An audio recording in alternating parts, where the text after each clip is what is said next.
Hello friends, welcome to Learning Plus. आज की class में हम लीनियर इक्वेशंस के कोफिशिएंट के रेशियो को कंपेयर करेंगे और उनका ग्राफिकल और अलजेब्रिक मीनिंग समझेंगे। चलो फिर देर ना करते हुए क्लास स्टार्ट करते हैं। तो आज का टॉपिक है हमारा graphical method of solution of a pair of linear equations. यहाँ पे हमें दो लीनियर इक्वेशन दी हुई हैं, a1x plus b1y plus c1 equal to 0 and a2x plus b2y plus c2 equal to 0। तो पहले इनका कोफिशिएंट का रेशियो कंपेयर करेंगे और उसका ग्राफिकल और अलजेब्रिक मीनिंग क्या होता है उसको समझेंगे। ठीक है, तो पहली कंडीशन को देखो, अगर a1 a2 is not equal to b1 b2 तब क्या होगा, लाइंस एक दूसरे को इंटरसेक्ट करेंगी, यानी कि इस तरह से। ठीक है, यहाँ पे एक ही पॉइंट आएगा, इस एक पॉइंट का मतलब है x की भी एक वैल्यू आएगी और y की भी एक वैल्यू आएगी, तो इसी को कहते हैं हम एग्जैक्टली वन सॉल्यूशन। ठीक है, सेकेंड कंडीशन में a1 अपॉन में a2 equal to b1 upon में b2 equal to c1 upon में c2। इसका मतलब क्या हुआ, तीनों ही रेशियो सेम आ जाएंगी, तो इस कंडीशन में लाइन क्या हो जाएंगी, कोइंसिडेंट लाइन। इसका मतलब है एक लाइन जो है वो दूसरे लाइन के ऊपर एकदम कोइंसाइड कर जाएगी। तो इस तरह से x और y की एक से ज़्यादा वैल्यूज आएंगी, इसीलिए इसको बोलते हैं इनफाइनाइटली मैनी सॉल्यूशन। तो तीसरी कंडीशन में क्या होगा, a1 अपॉन में a2 b1 अपॉन में b2 के तो इक्वल आएगा, लेकिन b1 अपॉन में b2 c1 अपॉन में c2 के इक्वल नहीं आएगा। इस कंडीशन में क्या होगा, लाइन क्या हो जाएंगी, पैरेलल। ठीक है, तो अगर लाइन पैरेलल हो जाएंगी तो इसका मतलब क्या है, x की भी कोई वैल्यू नहीं आएगी और y की भी कोई वैल्यू नहीं आएगी, तो इस कंडीशन में हम क्या लिख देते हैं, नो सॉल्यूशन। तो इन तीनों कंडीशनों को अगले पेज पे जो क्वेश्चन दिए हुए हैं उन पर अप्लाई करते हैं। तो पहले क्वेश्चन को सॉल्व करते हैं। ये पहली इक्वेशन हो गई और ये दूसरी इक्वेशन हो गई। ठीक है, तो a1 क्या होगा, जो पहली इक्वेशन में x के साथ जो कोफिशिएंट होगा वही a1 होगा, यानी कि 1। तो यहाँ पे कोई कोफिशिएंट नहीं दिया हुआ तो 1 मान लेते हैं। इसी तरह से b1 क्या होगा, 5,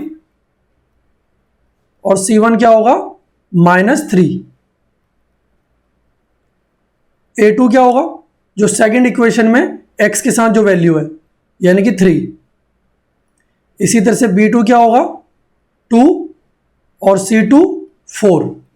तो इनका रेशियो कंपेयर करते हैं, a1 अपॉन में a2। तो a1 अपॉन में a2 क्या होगा, 1/3, क्योंकि देखो यहाँ पे a1 1 है और a2 3 है, तो ये आ गया 1/3। इसी तरह से b1 अपॉन में b2, b1 कितना है, 5, और b2 कितना है, 2। इसी तरह से c1 अपॉन में c2 को निकाल लेंगे। ठीक है, तो c1 है -3 और c2 है 4। ठीक है, तो सबसे पहले हम a1 अपॉन में a2 और b1 अपॉन में b2 को कंपेयर करेंगे। तो a1 अपॉन में a2 कितना है, 1/3, और b1 अपॉन में b2 कितना है, 5/2। तो देखिए 1/3 इज नॉट इक्वल टू 5/2, क्योंकि दोनों रेशियो अलग है। तो हम क्या लिखेंगे, a1 अपॉन में a2 is not equal to b1 upon में b2। ठीक है, जब a1 अपॉन में a2 not equal to b1 upon b2 आएगा तब इसका ग्राफ कैसे बनेगा, इंटरसेक्टिंग लाइन वाला। ठीक है, तो इस कंडीशन को क्या लिखते हैं, exactly one solution. Exactly one solution. Second question को भी सॉल्व कर लेते हैं। ये पहली इक्वेशन हो गई और ये दूसरी इक्वेशन। तो पहली इक्वेशन से a1 b1 और c1 निकाल लेते हैं। a1 क्या होगा, 3, ये 3 है। b1 क्या होगा, 4, और c1 क्या होगा, -7। इसी तरह से सेकंड इक्वेशन से a2 b2 c2 निकाल लेंगे।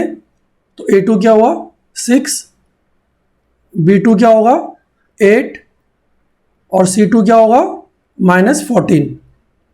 अब इनका रेशियो निकालते हैं, a1 अपॉन में a2। तो a1 क्या है, 3, और a2 क्या है, 6। तो ये कट जाएगा, 3 1 जा 3, 3 2 जा 6, तो कितना आई है, 1/2। तो a1 अपॉन में a2 की वैल्यू कितनी आ गई, 1/2। इसी तरह से b1 अपॉन में b2 निकाल लेंगे। b1 कितना है, 4, और b2 कितना है, 8। तो 4 1 जा 4, 4 2 जा 8। तो b1 अपॉन में b2 का रेशियो कितना आया, 1/2। अब देखते हैं c1 अपॉन में c2 कितना आता है। तो C1 कितना दिया हुआ है -7 और C2 कितना दिया है -14। तो माइनस से माइनस कैंसिल, 7 1 7, 7 2 14। तो रेशियो कितना आया 1/2। तो हम देख रहे हैं कि तीनों ही रेशियो क्या है सेम है, ठीक है, A1/A2, B1/B2 और C1/C2।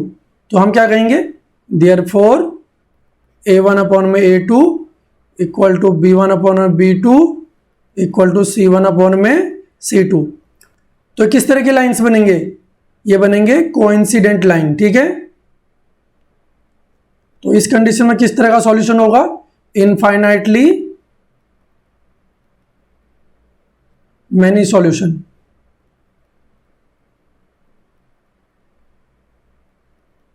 क्योंकि x और y का एक से ज्यादा सॉल्यूशन निकलेंगे। तीसरे को भी सॉल्व कर लेते हैं।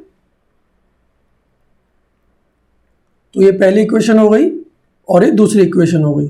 तो पहली इक्वेशन से A1 B1 और C1 निकाल लेंगे। तो A1 क्या होगा 4, उसी तरह से B1 क्या होगा -6 और C1 क्या होगा 3। तो सेकंड इक्वेशन से क्या निकालेंगे हम A2 B2 और C2।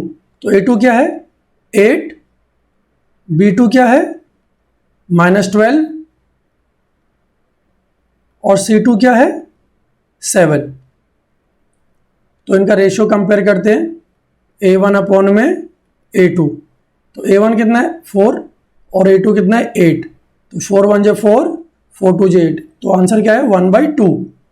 B1 कितना है -6 और B2 कितना है -12। तो माइनस से माइनस कैंसिल, 6 1 6, 6 2 12। तो रेशियो कितना आया 1/2। तो अब C1/C2 का रेशियो भी निकाल लेते हैं। C1 आया 3 और C2 आया 7। तो दोनों ही प्राइम नंबर हैं, तो इसका मतलब आप कटेंगे नहीं और ये 3/7 ही रेशियो रहेगा। तो हम क्या देख रहे हैं A1/A2 इक्वल टू B1/B2। लेकिन ये 3/7 के इक्वल होगा क्या, नहीं ना, ये 1/2 है, ये 3/7 है। तो B1/B2 C1/C2 के इक्वल नहीं है। तो इसको हम कैसे लिखेंगे therefore A1/A2 equal to B1/B2 but not equal to C1/C2। तो इस कंडीशन में लाइन क्या बनेगी पैरेलल बनेगी। अब पैरेलल बनेंगी तो लाइन एक दूसरे को टच तो करेगी नहीं, तो इसका मतलब x का भी कोई वैल्यू नहीं आएगा और y का भी कोई वैल्यू नहीं आएगा। तो इस कंडीशन में लिखेंगे हम नो सॉल्यूशन, ठीक है। तो आज की क्लास यहीं कंप्लीट करते हैं, मिलते हैं अगली क्लास में। वीडियो को लाइक और शेयर करना और चैनल को सब्सक्राइब। Thank you.